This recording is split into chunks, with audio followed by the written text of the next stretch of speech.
in Europe and Russia and some countries, the referees, when they go in the locker room, it's a seminar for them. So these four gentlemen have come up with a locker room presentation philosophy, which Vic will be telling us in a moment. What knowledge, great knowledge we have in this group that is going to help not only the WBC and the NABF, but it's going to help people in India and Africa and all through the world. The things that we do in this room will impact out into the world. So thank you.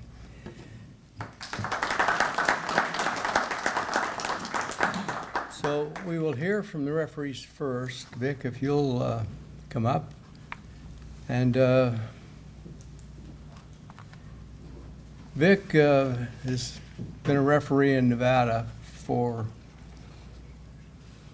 years. He worked fights in the Wolfpack boxing team down on 4th Street there, Jim. He would go there and spend so much time working with these fighters. And he's done an outstanding job, and he's such a credit to boxing. As they pass the documents around, I'm going to let you know that we've taken significant effort to try to list the things that a referee should tell a corner when they go in for pre-fight instruction. And up to this point, I think it's been pretty much every guy for himself. But now we're hopefully going to come up with a structured presentation. First, going to as I have it here, identifying the chief second. The first thing that he wants to do when he enters the dressing room is to identify the boxer that he's going to be refereeing, and then identify and introduce himself to the chief second. He wants to address the chief second, saying that, letting him know that he is the person in charge and that he's also responsible for everything that occurs in his corner. Informing the chief second what was going to be expected of him, and to let the chief second know that at the beginning of, right before the fight starts, you have instruction in the center of the ring that only the chief second is to come out with the fighter. And the reason for that is I've had a number of occasions where everybody except his mother's come out in the middle of the ring so they could get on TV. And we want to put a stop to that. So you basically, before the fight, tell the chief second that he's in charge of the corner, responsible for the conduct of his corner, and he's the only one allowed out in the middle of the ring, including final instructions. Very, very important. I then begin my instruction to the chief second, advising him that he is in charge of his corner, responsible for the conduct of his corner at all times. I further inform him that he's the only one allowed in the ring at any given time, and that includes final instructions to the boxers in the middle of the ring prior to beginning the bout. The exception to that is if the fighter suffers a cut and you have a separate cut man, the cut man goes in, chief second goes out and remains on the apron. Also, we have, as you'll see, an indication that if the fighter is brought to the corner for repair of equipment, mouthpiece, something of that nature, it's to be done quickly, cleanly, efficiently, no coaching, no water. One prime example of this, Kenny Bayless had a fight one time where he brought the fighter he called time, brought the fighter to the edge of the ring in order to have the mouthpiece put back in. And when I was doing it, the corner tried to give that fighter water. Kenny knocked the bottle out of his hand, probably hit somebody out in the viewing section. But prime indication, we let them know ahead of time now. That's not going to be allowed. There may be a time when tape is starting to come off your glove. When that happens, I'll call timeout, send the other fighter to the neutral corner, and I'll take the glove over and do it as quickly as possible. This is not a rest period. That's what we're doing here. Again, this is the final statement. We go back and forth because everybody has a good idea. We try to implement it without stepping on some other aspect of what we're trying to do, and we're going to work it out. We'll be in touch with the guys, and I'm very proud of them. They do a hell of a job of providing input. After that, ask the chief second if he has any questions. There being none, then we direct our attention to the boxer. And one of the things that's very important is that when going in to give instruction to the boxer, that all the music and the action at that time stops. It's all the instruction at that point.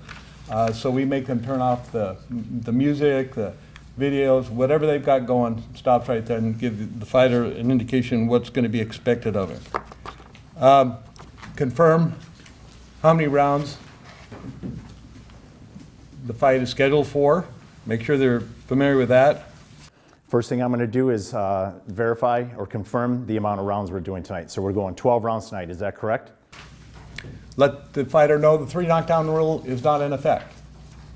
At one time it was, not anymore, and as a result, the referee is in charge of making a decision when or when not to stop the fight. Make them know that for sure. Also indicate that they should protect themselves at all times. The 3 knockdown rule is not in effect. If there are any stoppages in the bout, it will be at my discretion. Right now, I'm giving you the responsibility to protect yourself at all times. If in the event that we as referees step in and say stop, you stop punching. And don't punch again until they say box. I look at the fighter and I tell him, listen, if you guys get wrapped up in there tonight, I'm going to give you guys an opportunity to work out of it. I might tell you, let an arm go, pull an arm out, work out of it. If you guys don't, no big deal. I'm going to say stop. You hear me say stop, you've got to stop punching. Protect yourself at all times. Take 1 full step back. Whatever you do not sneak a punch in on that break. If at any time in the bout I say stop, I want you to stop punching and not to throw another punch until I give the command to box. Also, with regards to the mouthpiece, one important modification we had years ago is with regards to the mouthpiece. When the mouthpiece comes out, don't go looking for it. Keep on fighting. When there's a lull in the fight, that is, there's no advantage or disadvantage to either boxer, you'll stop the action, get you over to your corner and get another one, get your mouthpiece back in. If your fighter loses his mouthpiece tonight, I'm going to wait till there's a lull in the action and I'm going to call time. I'll pick up that mouthpiece, I'll bring it over to you. I need you to rinse it as quickly as possible and we'll put it back in. During that time, you're not allowed to coach and he's not going to get any water. Rinse that mouthpiece as quickly as possible and we'll pop that back in and get the action going. Also at that time, you confirm that his corner has 2 mouthpieces. Back up.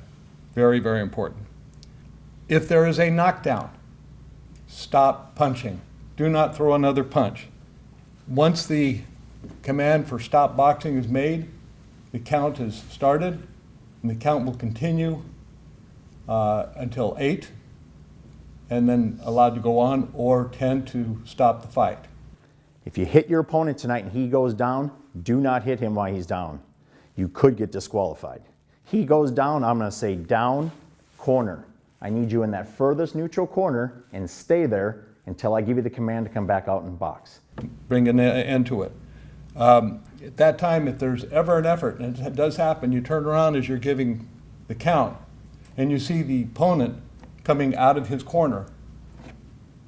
That count stops and does not resume until you get that fellow back in the corner. So let them know, you want to give your guy more time, come out of that corner. So you let them know ahead of time. When I send you to the corner, should you delay getting there or should you leave the corner, I will suspend my count. The other thing you look for, the rabbit punches. Rabbit punching, that is hitting your opponent on the back of the head. The WBC has taken a very, very stern position on that. And right now, I want to give you your first warning, and it is a very hard warning. Do not hit your opponent on the back of the head.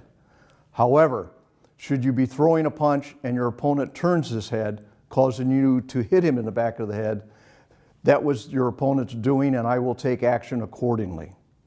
Those are very, very important because of the cerebral injury resulting from rabbit punches. So we watch that very, very closely. Intentional fouls. Here is your one and only warning right now. I do not give a second warning in the ring for an intentional foul. By rule, an intentional foul, I've got to take 2 points and again, potentially disqualify. So let's not even bring that in there tonight. We also indicate the violations which we're paying special attention to: punches below the belt, to the kidneys, in the general area of the back, holding while hitting, and use of elbows. I will also be watching for low blows. kidney punches, hitting in the back area, using your elbow. Very, very important. Bring it to their attention. You're going to be calling a close fight, and they can get themselves disqualified if they don't follow. Accidental headbutts, rabbit shots, kidney shots, and low blows. Okay? We're in a fight. Things happen. Punches get low once in a while, I get it. But if it continually happens, now you're telling me they're intentional. So try to watch it the best you can. All right? On page 3, you see what we did. We took photos of my cohorts here and the signals that are going to be used during the course of the fight. So if there's anything wrong with regards, sometimes you're in there with somebody who doesn't speak English, and all we do is speak English, so we have to use the hand signals in order to give a proper education as to how it's going to be called. These photos give exactly what commands are going to be used. Again, we're going to be modifying this. We're going to be putting in some additional information that was not originally contained. And we're going to have that as a structure for the referees of the WBC and the NABF. And it'll be the permanent format, hopefully, within a short time to come.